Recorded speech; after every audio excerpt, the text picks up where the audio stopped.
तो smart school ये मेरा स्कूल है। Assalamu alaikum students. Here is the next lecture, lecture number 2 of chapter number 11. आज का हमारा टॉपिक है homeostasis in plants. Last lecture में हमने होम्योस्टेसिस की डेफिनेशन को रीड किया था और मैकेनिज़्म क्या थे होम्योस्टेसिस के, ठीक है, वो रीड किया था। अब हम देखते हैं कि प्लांट्स अपने आप को कैसे स्टेबल करते हैं, कैसे मेंटेन रखते हैं, ठीक है। तो प्लांट्स क्या करते हैं, वो इन्वायरमेंटल चेंजेस को रिस्पॉन्स करते हैं। इन्वायरमेंटल चेंजेस लाइट हो सकती है और इसके अलावा ऑक्सीजन हो सकती है, carbon dioxide and nitrogenous waste, वो तो इसके अपने भी हो सकते हैं, ठीक है। अब वो क्यों करती हैं, अपनी इंटरनल कंडीशन को मेंटेन करने के लिए, ठीक है। और ये कौन कौन से थे ये मैंने अभी आपको बताएं। अब हम देखते हैं कि वो एक्स्ट्रा कार्बन डाइऑक्साइड और ऑक्सीजन को कैसे रिमूव करते हैं, ठीक है। नेक्स्ट टॉपिक क्या है, removal of extra carbon dioxide and oxygen. Carbon dioxide plants को क्यों चाहिए होती है, फोटोसिंथेसिस के लिए, अपने फूड को प्रिपेयर करने के लिए वो इन्वायरमेंट से कार्बन डाइऑक्साइड को लेते हैं, ठीक है। और फोटोसिंथेसिस के रिजल्ट में क्या प्रोड्यूस होता है, ऑक्सीजन एंड वाटर। अब हमने देखना है कि वो कार्बन डाइऑक्साइड जो एक्स्ट्रा होती है उसको कैसे रिमूव करती हैं और ऑक्सीजन को कैसे रिमूव करती हैं। डे टाइम में क्या होता है, सेलुलर रेस्पिरेशन होती है। Cellular respiration, what is cellular respiration? एक ऐसा प्रोसेस जिसके थ्रू फूड में मौजूद CH बॉन्ड ऑक्सीजन की मौजूदगी में टूटते हैं और उनके रिजल्ट में कार्बन डाइऑक्साइड और वाटर प्रोड्यूस होता है।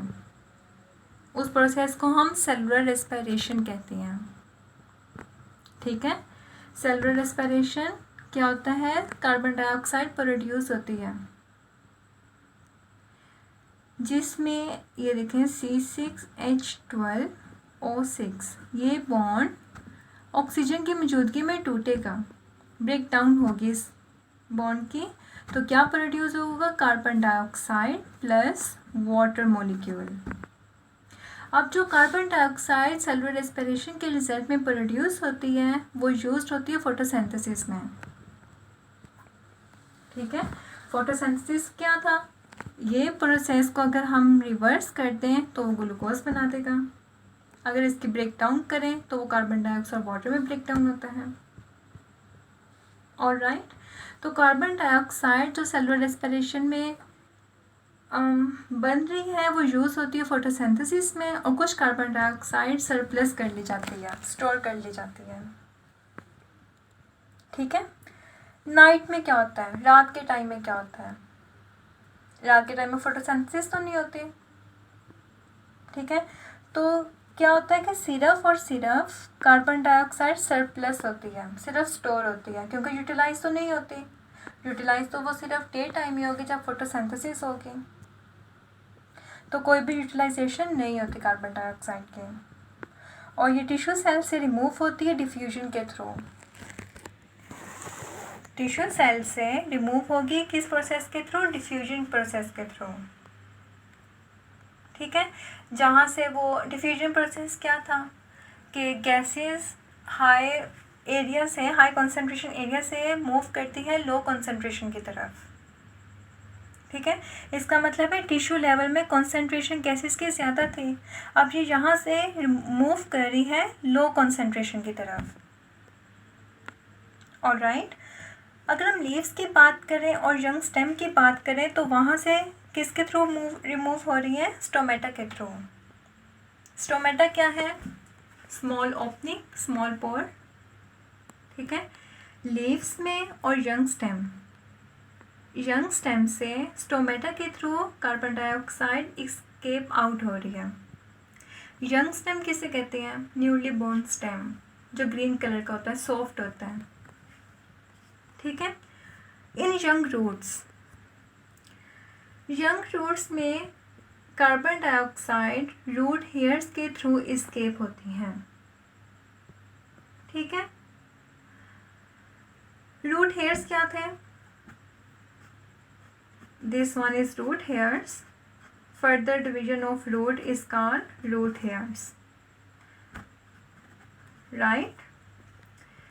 Then here is the definition of cellular respiration. Breakdown of food molecule in presence of oxygen and production of carbon dioxide, water or energy ATP. ये आपने 9th क्लास में भी read किया था। Next topic is removal of extra water. Plant extra water को कैसे remove करते हैं? प्लांट्स वाटर लेते कहाँ से हैं? सॉइल से, ठीक है, और सेलुलर रेस्पिरेशन से। ये हमने लास्ट इक्वेशन रीड की है। सेलुलर रेस्पिरेशन में कार्बन डाइऑक्साइड प्रोड्यूस होती है और वाटर प्रोड्यूस होता है, ठीक है। तो प्लांट्स वाटर सॉइल से लेते हैं रूट्स के थ्रू, और इसके अलावा सेलुलर रेस्पिरेशन में, ऑलराइट। अच्छा, प्लांट जो है वो लार्ज अमाउंट ऑफ वाटर को स्टोर करते हैं टर्जिडिटी के लिए। टर्जिडिटी क्या होता है? अपने आप को खड़ा रखना। जैसे आप देखते हो गर्मियों में क्या होता है कि प्लांट्स मुरझा जाते हैं, विल्ट हो जाते हैं। विल्ट मतलब मुरझा जाना। जब आप पानी डालते हो तो वो टर्जिड हो जाते हैं, सीधे खड़े हो जाते हैं। आपने लीव्स को ऑब्जर्व किया होगा गर्मियों में, ठीक है। तो अगर वो विल्ट हो जाए तो इसका मतलब है उनमें पानी की कमी है। जितना भी पानी था वो उन्होंने यूज़ कर लिया या फिर इवेपोरेट हो गया, ट्रांसपायर हो गया, सॉरी, ठीक है। तो वो क्या है? टर्जिडिटी। तो लार्ज अमाउंट ऑफ वाटर को वो स्टोर करते हैं टर्जिडिटी के लिए, और एक्स्ट्रा वाटर जो होता है वो रिमूव हो जाता है ट्रांसपिरेशन के थ्रू, ऑलराइट। अब ट्रांसपिरेशन क्या होती है? Transpiration is the loss of water from plant surface in form of vapors. Transpiration क्या है? Loss of water from plant surface. Plant surface से water का loss होना किस फॉर्म में? वेपर्स की फॉर्म में, ठीक है। तो इसको हम कहते हैं ट्रांसपिरेशन।